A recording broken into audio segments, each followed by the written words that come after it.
The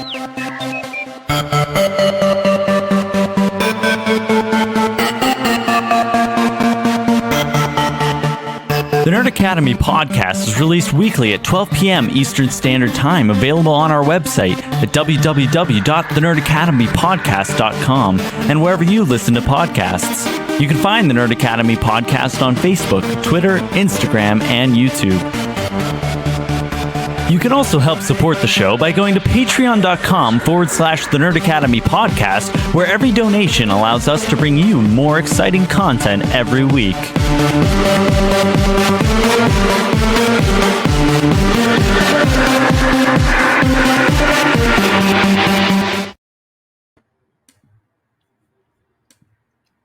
Hi. Hello there. Welcome back to Knights of the Nerd Republic, the show where your favorite nerds talk all things from the galaxy far, far away. Shut up. I am your host, Jarod, the Dark Jedi, and joining me, as you've already seen, is the Lore Keeper, Conor Chikiti. Hello, everyone. This is wow. That was something. That was keeping everybody on their toes. Yep. One of these days, I'm gonna let one of y'all just run this, just run a show. I'm gonna just take a nap, and then I'll post the shit and just pray it's good. But yeah, got a new episode of the Bad Batch. Talking Bad Batch today. We're only talking Bad Batch today. Conor,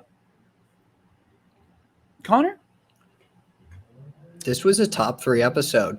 This was an excellent episode. I was very happy with this episode.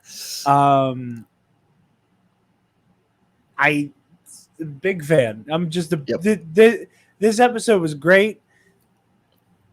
It's making me ask the right questions, right? Yes. We talk about filler, and I think that there's a conversation to be had about the concept of whether or not filler is a bad thing in the first place, So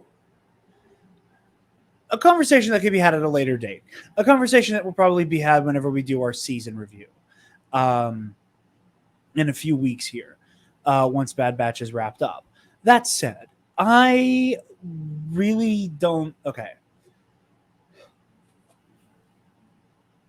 This proved to me what I've been saying for a minute about the filler isn't bad, but when this show is focused on what we kind of felt like was going to be the A plot. Yeah. From the pilot episode, from the pilot and on, but that felt like that was what that was going to be the story, and it was going to be focused on that story. This proves that almost every time these stories and episodes are the best ones, in my opinion, at least. No, I'm the same way because, and I came to this realization not too long before we were started to record. It's like the episodes before this aren't necessarily bad. It's just that they feel out of order, all the episodes with the Empire to Republic transition. I think if they were put earlier in the season and then it goes to, what are the Bad Batch going to do? Oh, we're going to become mercenaries. It would have, to me at least, would have felt like a more organic.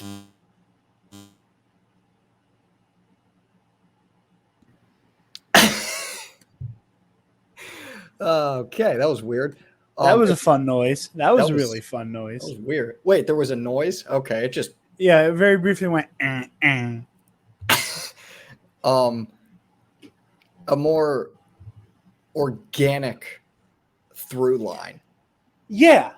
I think I agree with you on some level there. I think that I think there is I think there's credence to what you're saying, and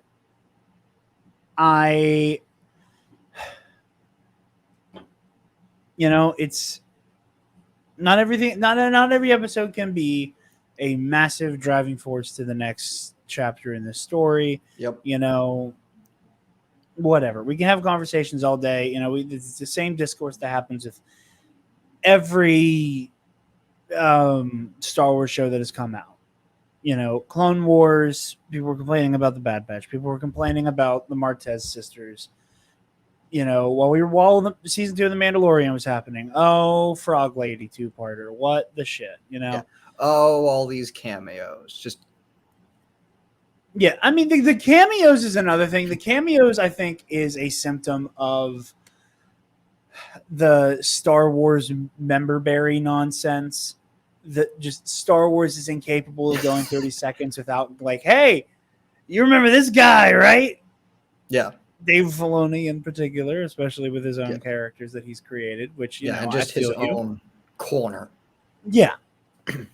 And it is what it is. Like, the cameos at this point are kind of inextricable from Star Wars, whether you love it or you hate it. And that is what it is. But getting into the meat of the episode, I enjoyed, gonna go all the way back for a minute, to whenever Pete from Around the Galaxy was on. And we were talking about Omega watching the Bad Batch make these really weird moral decisions. And how she gets to be present for good soldiers follow orders versus we got to watch our own backs because we don't have the Galactic Republic signing checks for us anymore. And I think in a lot of ways, this episode was the culmination of that. Where Omega gets to watch her big brothers / fathers, whatever you want to call the relationship there. Yeah. She gets to watch all of them have different reactions to Rex going, hey, things just went left. I have a guy who's in the thick of it. You want to go pull him. And watching Tech go, we're going to be out of some money if we do this. You know, and then watching Wrecker, well, you know, he has a point. She has a point. You know, he's spitting facts. Like, the way that they're all kind of like... Yeah, I like watching... Very, like... Yeah. Yeah, he's like, let's go get him. And Hunter's like, no. That's a good point. I actually didn't notice that in the episode. Yeah, and it's played for a laugh, but, you know, Wrecker kind of getting waffled around, but it's kind of Omega's like, we got to do the right thing that sells them. And they're like, you know what? We have an example to keep up.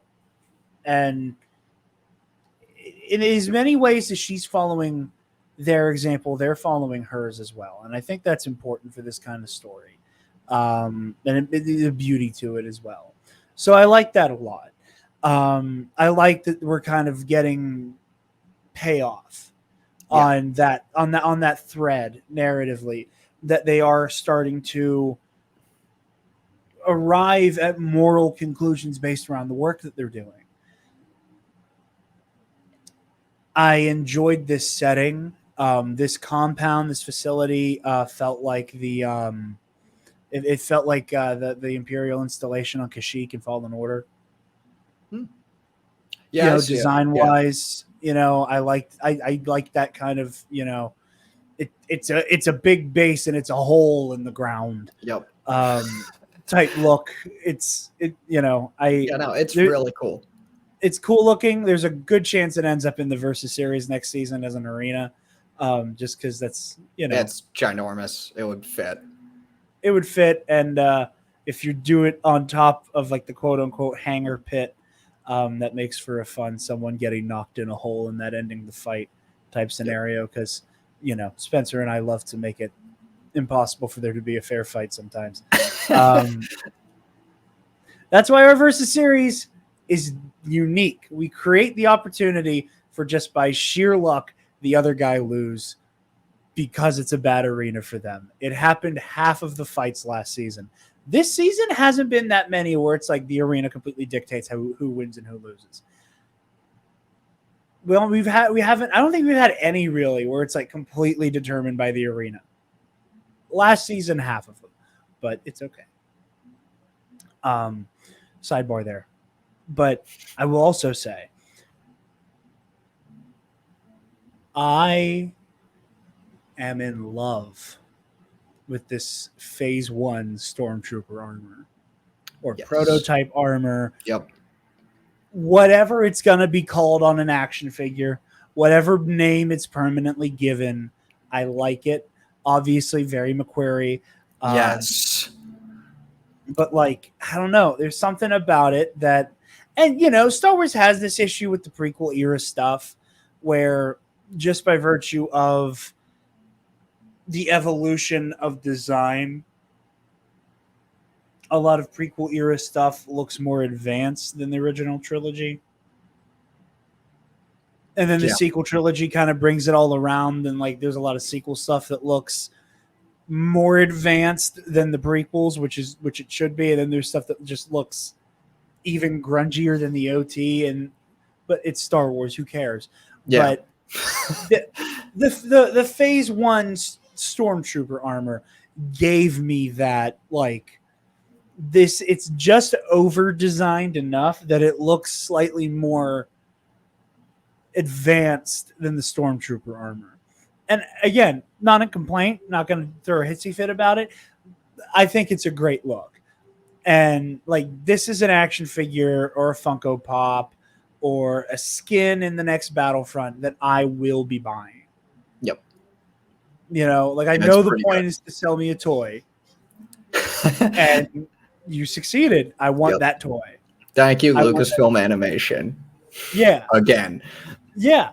And now I want to see flashbacks to this time period in live action. So I can see the prototype Stormtrooper armor man. In live action. Dark Times live action would be something else. Like, obviously we're gonna get some of it in like Andor and stuff like that. That is true. But like, I'm trying to pull up a picture of it just so I can, I can put it in the episode. Like, they just look so good.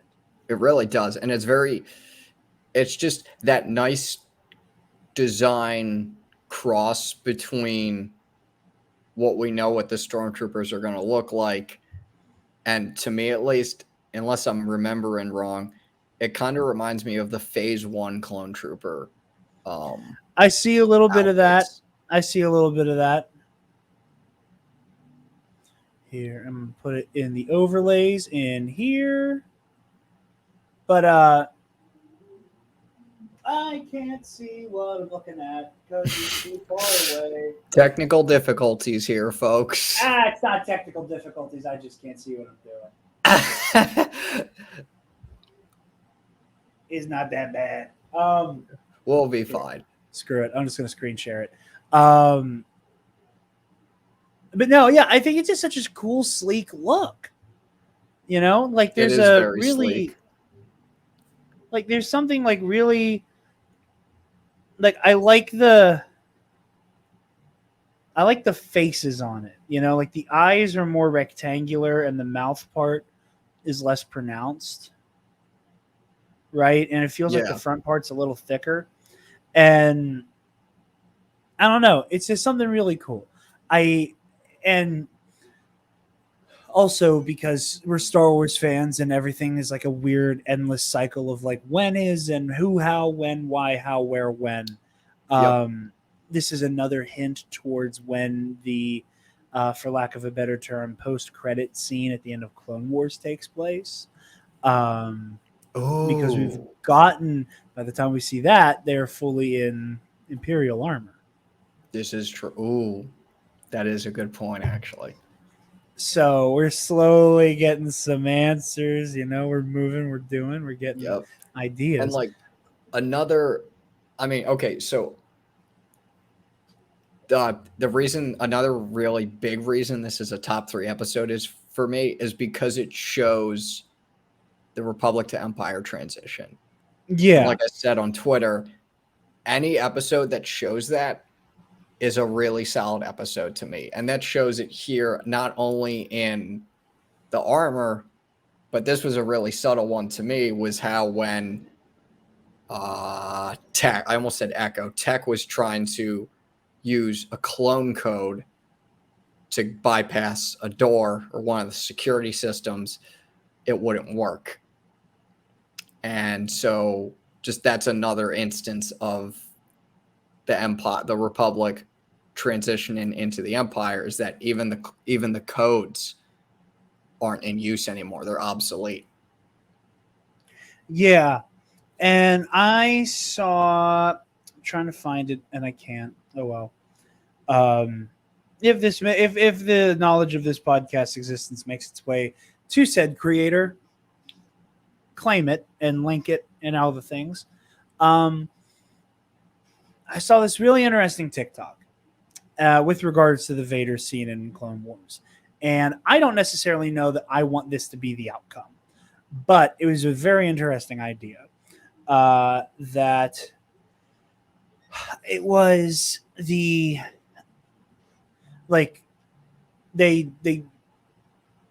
imperialized Hunter. That Hunter gets, Hunter drinks the Imperial Kool-Aid, as it were. Whether they, brainwash him, put a chip back in his head, do whatever they have to get Hunter in the zone. And the first season would end with them meeting Vader and Hunter and Crosshair becoming the commanding officers of Vader's Fist, which I thought was interesting. However, I would like to take that a step further. Purge troopers. I think that would be neat.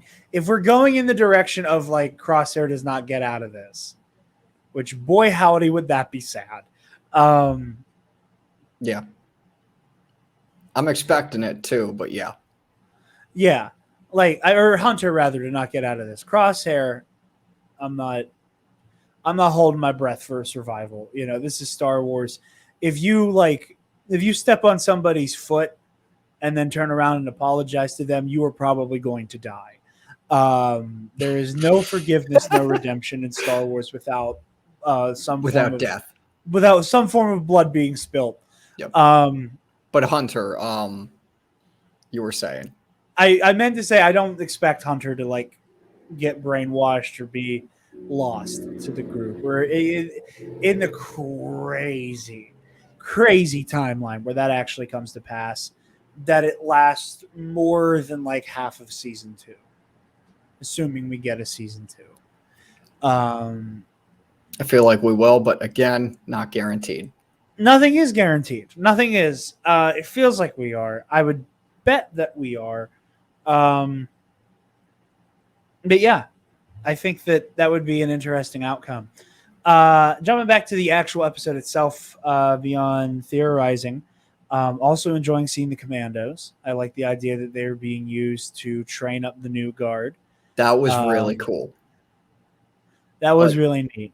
I will be the first to admit I'm not one that is big into Delta Squad. I still need to play Republic Commando. I just have to get it on PS5. I just have to buy it, but I just don't think I have enough money for it. I mean, I have enough money for it. I just have to I just want to save up enough. Just a lot of weird financial things. And just so Delta Squad, I never got into that much. And then, but I understood. There's a way around all that kind of stuff. I could be like the boy Buggy and just pirate it. T-Pose and Buggy, one time for the one time. Buggy speaks facts. I mean, this is a Star Wars podcast, so Hondo or whatever the hell you want. But Hondo speaks facts. Yeah, he does. But it was just really cool seeing them. And Hondo the Pooh. Yep. And seeing, for me, I don't know if you found this weird, but I still found it it's not the end of the world, but I found it a teeny bit weird that they're still stunning these troopers when they're not clones. And yet Wrecker was the one that was I'm gonna just waste them. See, here's my question. Because at first I'm like, is this Disney doing a thing that like the kids show they're not gonna have brutal murder? It's like Is no, that- it's here. I'm like, because I'm like, they've shot some people so far. And I'm like, and I'm not wanting to be like, oh, Disney World, Disney. Well, I'm not gonna get into that bullshit. But I was like, this is really surprising that they're just stunning these guys. And I wonder if this is like an order from on high, or like what point they decide. And like you said, Wrecker just shows up like hanging out of the Marauder, just just mowing dudes down. Yeah, I think he wastes one of the Delta Squad troopers. I'm not sure about any of the other guys, but I know for a fact he like wastes one of them. It's like you see it clear as day. Yeah. Yeah, I think it's funny. I don't understand what the again, I don't know if that's a Disney thing. Yeah. Because we have seen them use lethal force throughout the show. Yeah. But like every so often it'll be like, okay, guys, this episode we're just using our stunners. Yeah, and like with the stunners, it made sense to use them against the clones because like they probably felt like they had some obligation where it's like even though our brothers are still attacking us, we personally still don't want to kill them. So that makes sense. I was like, all right, that makes sense to me. But even then, on Seleucami, they were weapons free. They were popping dudes on Seleucami. Were they? Yeah. Oh. Okay, I whenever they're trying to get off the planet, and like Omega is just like, Hunter, I don't want to go, Ricka, and she goes like running through. Hunter is just like black, like he just has his guns out. He's blasting dudes. I'll have to rewatch that then. He has the blicky. He's letting it off.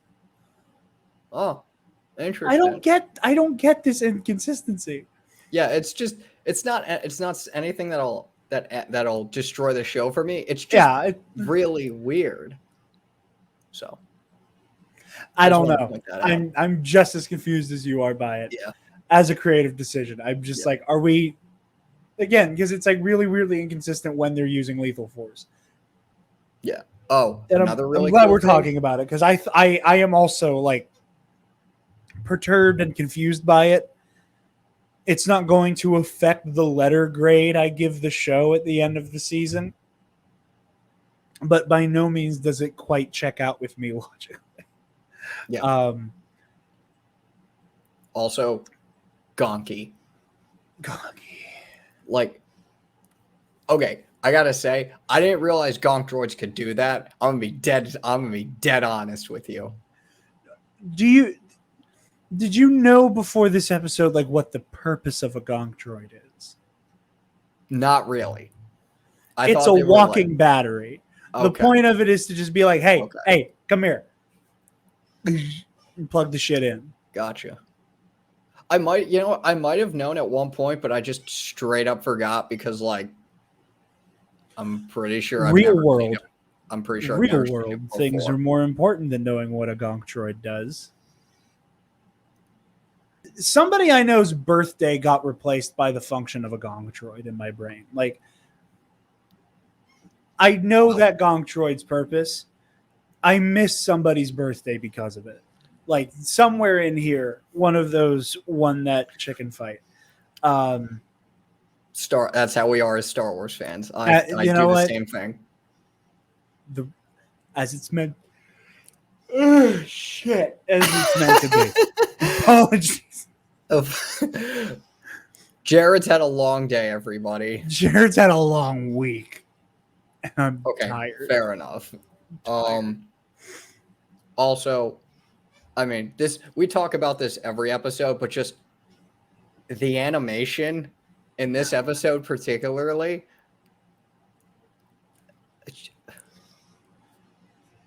absolutely god tier animation. Like, oh yeah, for sure.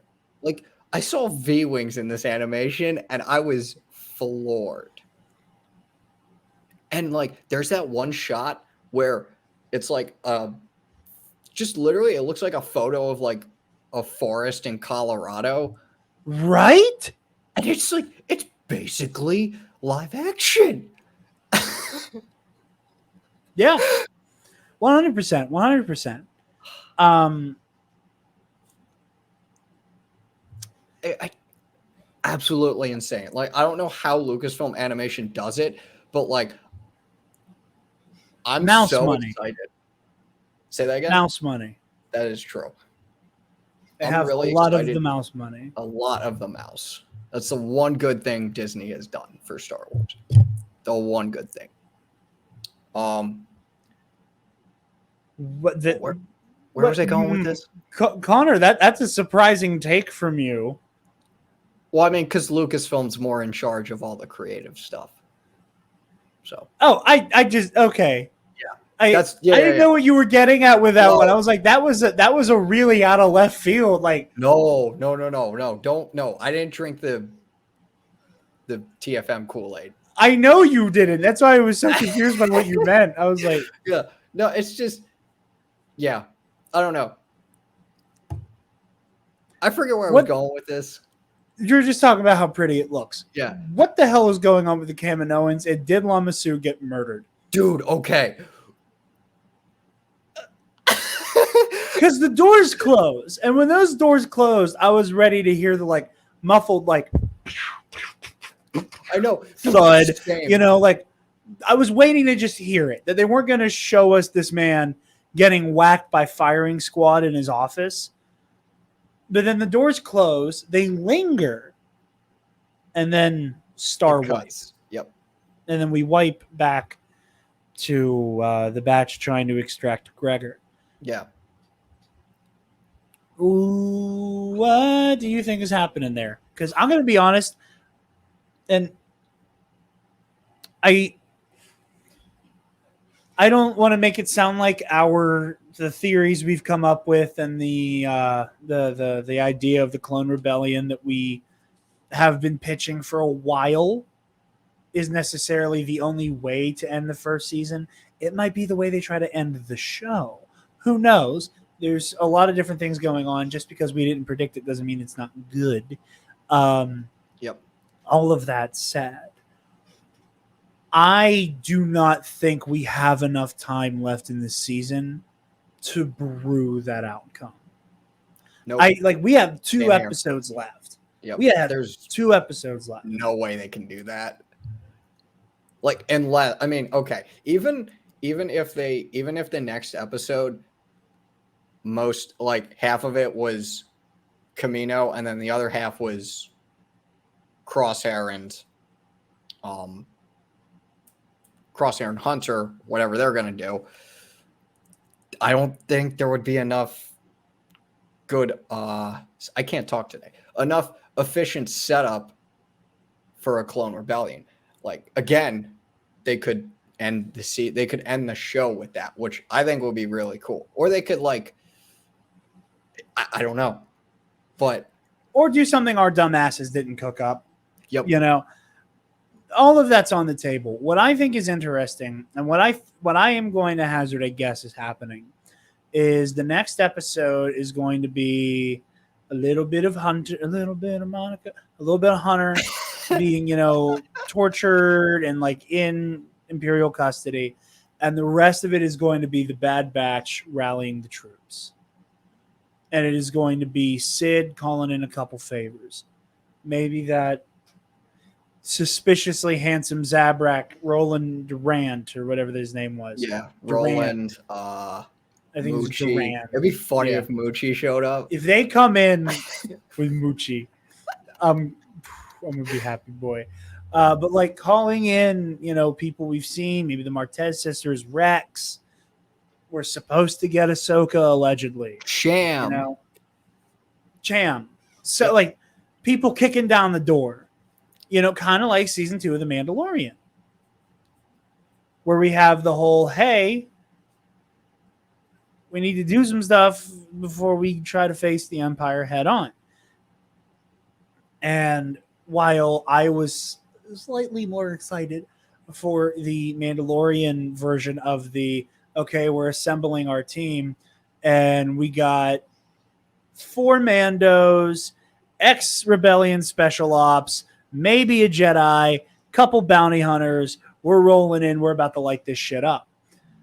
slightly less exciting version of it, except that most of the people on this team would end up being former Republic special ops with all of their weird mutations and quirks and superpowers, whatever. I think that is the direction we're going, and I'm very okay with it if it is. And I think it's going to be very entertaining to see this like motlier crew than the normal motley crew that is the Bad Batch kicking down the door to save Hunter and maybe bring home Crosshair. And again, I think it would kind of tie into that. Again, there was this thread from Alden Diaz, AD_Strider. If you don't follow him on Twitter, you should. He has a lot of wonderful Star Wars threads and takes. He did this one thread that I talked about in an earlier episode of Nights. I can't remember which one specifically. Where it was last week, I believe. It was last week? I thought it was like 2-3 weeks ago. I think it was last week. I could be going crazy, though. I think you are going crazy because I would have remembered if I talked about it last week. But anyway, he talks about how the Bad Batch as a title doesn't just refer to the Bad Batch clone force, but like all the people that the Bad Batch encounter. The Bad Batches of like the galaxy, the people who are the odd man out. And so if the Bad Batch were to round up all the people they've helped, it'd just be kind of a thematic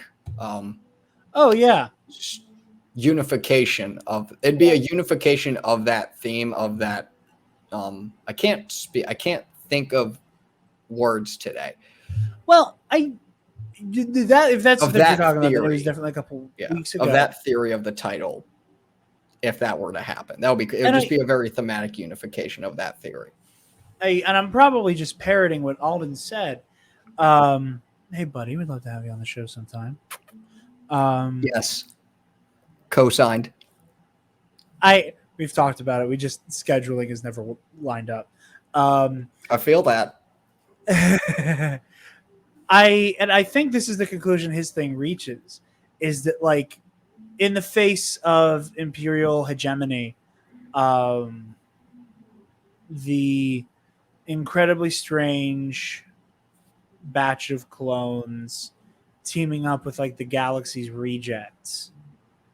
Like there's a really good, stand in the face of the faceless authoritarian monster type message, and that our diversity and it will bring us together. Our diversity and communal strangeness makes us more similar than it makes us different. And I would like that very much. Because if there's one thing the show has been lacking, it is the like really, really potent and unsubtle symbolism of Star Wars. Like beyond just like the fan element of getting to watch the Empire rise, there haven't been like how do I put this? For a show that's super self-referential with its like beat by beat moments, it is not very motifically self-referential, which I think is interesting. Like look at the sequel trilogy. Every 30 seconds there is a callback to another one of the movies.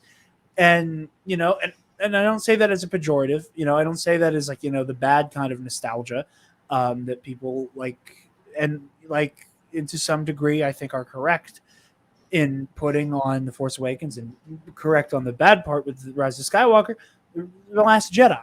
There's a lot of motific callbacks to the rest of the franchise. And the Bad Batch has been scant on that. And I think that's interesting. I think it's interesting that this show that like we've been joking for weeks now can't go more than 2 episodes without showing us somebody we've met before. It's whatever.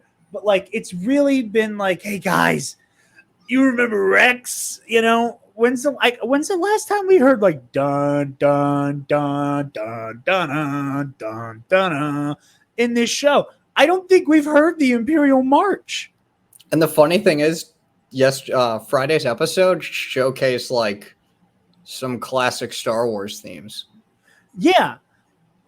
It even has like the trench run. There's a music motif that they have, but like anytime something even remotely dark side oriented happens in the sequels, even It's dun, immediately you say Vader.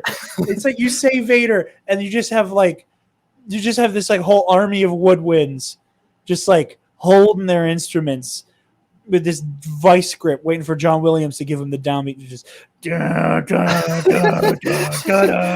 know, like they're waiting. They're ready to go hard.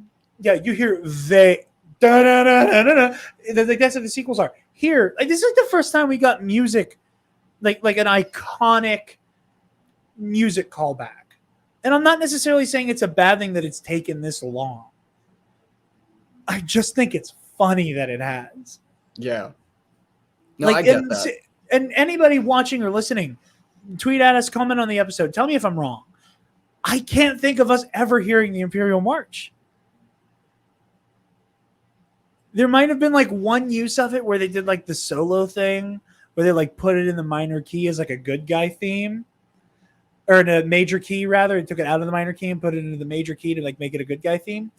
I'll have to rewatch the first 3 episodes because I feel like those 3 would have been, to me at least, would have felt like the ones to feature it most heavily.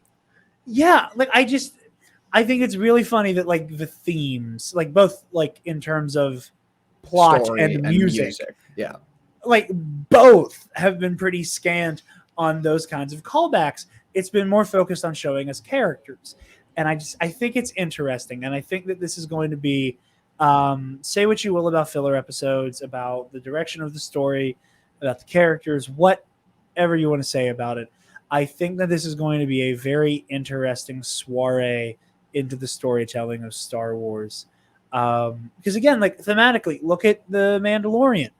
One of like that whole show, like all of Star Wars is about family and changing.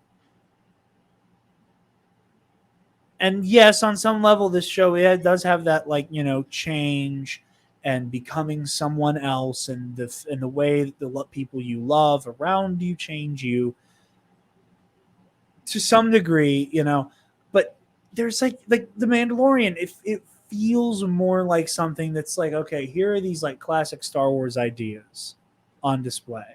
Yep. Not necessarily a good or bad thing, and it's not a fault of the Bad Batch here necessarily. I just think it's interesting. And I'm looking forward to more. Like, I'm curious where these last 2 episodes go in terms of the callbacks, in terms of leaning into the legacy of Star Wars. Because on some level,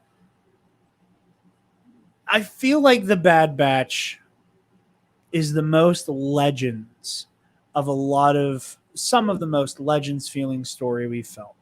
Because now, granted, this might have to do with my age and perception of Star Wars at the time, but the Bad Batch, like Star Wars Legends, was very good at how much do you know about Star Wars type of referencing Star Wars.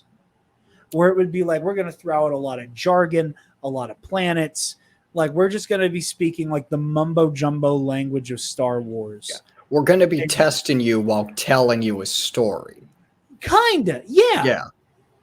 Whereas the newer age of Star Wars, to the most part, has, anytime there's been that, like, okay, we're like really living in the world, like token Star Wars things were thrown out at you. The Bad Batch, in a certain way, feels the most like you're here, you're in Star Wars, so we're just going to be, like the way the first episode ended. With like their like sector, blah, blah, blah, blah, blah, blah. Yep. And like everybody went, oh, that's where Seleucamai is. That's where Seleucamai is. And everybody was like, okay, cool. We know we're going to Seleucamai. Where it was just like, we're just going to say that. And we're just going to leave it there. And we're going to come back to it maybe later. Stuff like that. Yeah. I think it's interesting. That not style of storytelling. Heavy-handed. Most times. Except for when we get like the Disney Star Wars style. Harrison Dula, like, you know, like, hey, I mean, that's remember more this of a one? fault of Filoni than anything, I would argue. Yeah, and again, I think that the Bad Batch is going to, in retrospect, be a very interesting inflection point for Star Wars. Because I think there's a really interesting marriage of old storytelling styles with the new, some brand new stuff born of the show. But yeah. I really liked this episode. Yeah, this was a good episode.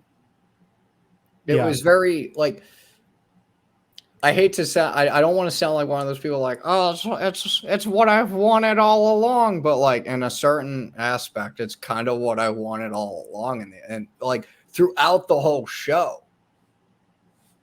So, I hate to sound like that, but like, dude, the ending with Crosshair and Hunter, I was like, I wish this was earlier in the season. Well, here I think this will be the truth. I think that there is a big test that the Bad Batch has an opportunity to make itself take and then pass as a show, to kind of have the same full circle moment that a lot of season 2 of The Mandalorian did, where it's like, can you justify the decisions that you made? You know, people, like, every episode of The Mandalorian turned into, oh, it was filler, it was filler, it was filler, it was filler, it was filler, it was filler, it was filler. Where it was like, okay, well, no, actually, Frog Lady, like, there was a test of Din's humanity involved there. And when he dropped her off, he then got to meet Bo-Katan. And then Bo-Katan sent him to Ahsoka. And then Ahsoka sent him to Tython after telling him the child's true name. And then now we're on Tython, and now he has to go get help from Miggs Mayfeld, and he's going to round up the crew again. You know, he had to, like, get his ship fixed and, you know, touch base with Cara Dune and Grief Karga. There was a lot of, like, he was here and then he did X. And then when you got to the end, it was like, okay, now go back to here and start checking off these boxes that you kind of created an opportunity for yourself for. I could make a comparison to the Black Ops 2 campaign, right? Where, like, the ending was dictated by, like, side mission or, like, side quests. Yep. And, like, bonus objectives you had in the story and decisions that you made. And it was like, well, you kind of got the bad ending because back in the 80s during the Cold War, like, you shot Menendez in the leg instead of in the arm, kind of shit, right? Yeah. That's not a specific one, but that's just like something that came to my mind.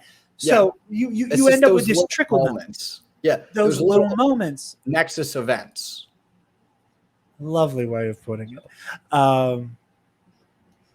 One moment.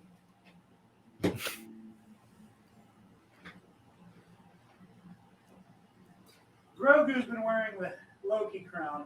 And for those not watching, Jarod is currently getting the Loki crown because I just referenced Loki because it just felt appropriate. And now he is wearing it. Yep. He has it on, everyone. Jarod has the Loki crown on. Ow. Speaking of Nexus events.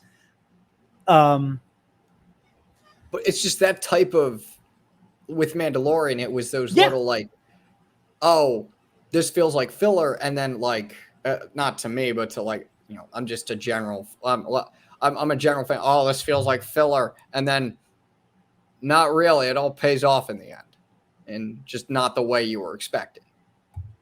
And again, is filler necessarily bad? No. We could be here all day talking about filler episodes of the Clone Wars that are good. Yep, because, like, the filler episodes of the Clone, because there's a meme that basically talked about that.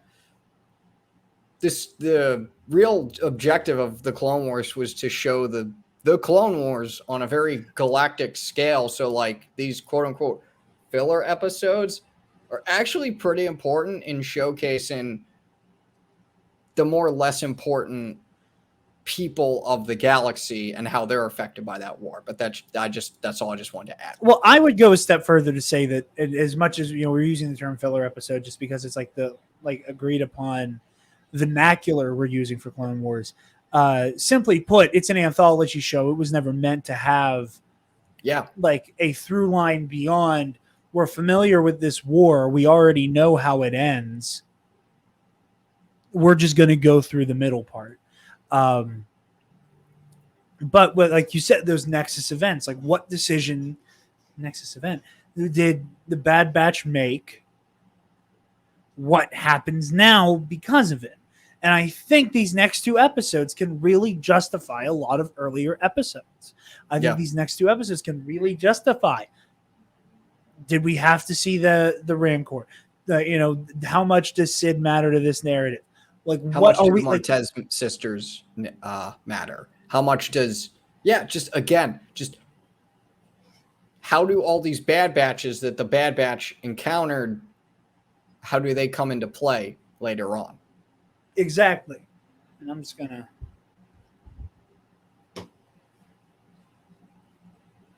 Oh. that hit definitely on Mike too. It's okay. That thing is incredibly itchy. But anywho, yeah, I think that there's a lot of really cool potential for these next 2 episodes, and I'm very excited for them.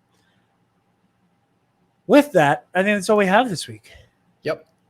Cool. Conor, where can the lovely people find you, my friend? They can find me on Twitter at DepaBanana. They can find me on Instagram at ConmanJFO. Facebook at the Alliance of Star Wars Fanatics, a Facebook group that I admin in where we just really try to just talk Star Wars in a positive and constructive light. So really, we just try to leave out all the hate. You can find me write in some articles on StarWarsEditorIG.com. The site is currently down because it is a Wix domain, and the site owner just needs to fix up some stuff. But once it gets fixed, check out my latest article.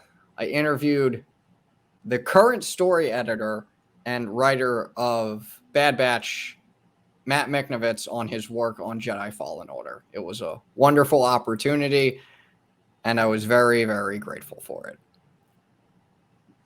So. Yes. And might end up on this channel at some point, maybe. Who knows? Yeah. Jarod, where can the lovely people find you? I love the moment of omnipotent power whoever is on air with me has, where they're like, we can just sit here for days and you can't do anything about it.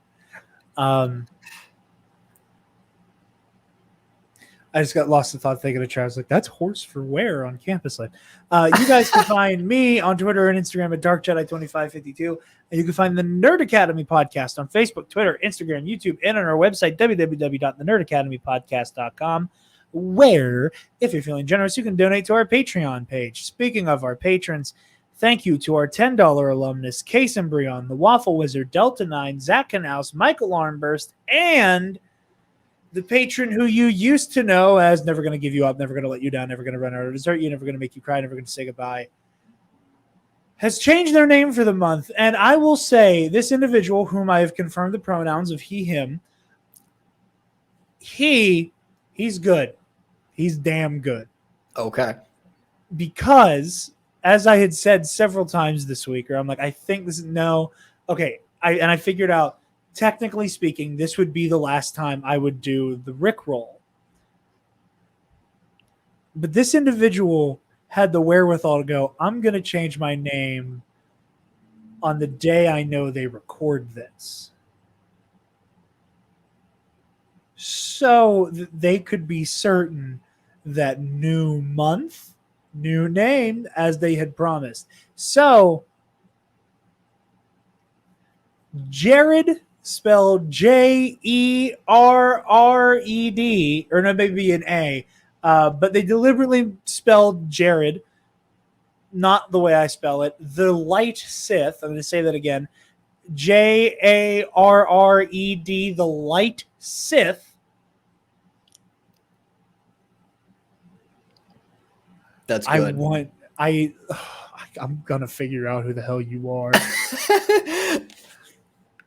That's good. I'm gonna get you. But yeah, Case and Brian, the Waffle Wizard, Delta 9, Zach and Alice, Michael Armburst, and Jarod the Light Sith. Thank you also very much for your patronage. I guess it's a variant of me. Like they said, like we said last week, you know, like there, who else would know how, or no, it was on Comic Book Cast. That was clever. It was on our Loki review. That's the joke. Okay, I get it now. I thought they were just trying to troll me. There was a joke we made at the end of our Loki review where Mitch from CBC was like, well, it has to be a variant of you because you're the only person who would like create this weird ass game. That was good. So is it Mitch from CBC or? I don't know. Okay. No, I'm saying they're taking point from the joke that this mystery patron is a variant of me. Oh, I got you. That Mitch made. And that Mitch, I think, has created this joke name. Or maybe you had the name in mind a month ago, in which case you're just that good and therefore have to be a variant of me. I'm kidding. Be sure to consider the $5 tier where you get access to the Knights of the Nerd Republic Versus series. July was Darth Treya versus Yoda, and August will be Darth Malak versus Mace Windu. Very excited to do that one. Heroic History 101 and the Nerd Academy Movie Club audio commentaries are available on the $5 tier as well. Be sure to look at the student store link on the website where you get access to our TeePublic to get all manner of Nerd Academy merch and goodies. Be sure to like, comment, share, subscribe, do all the things. We are so very honored that you have joined us, and may the Force be with you always. Stop! Move away from the cookie jar!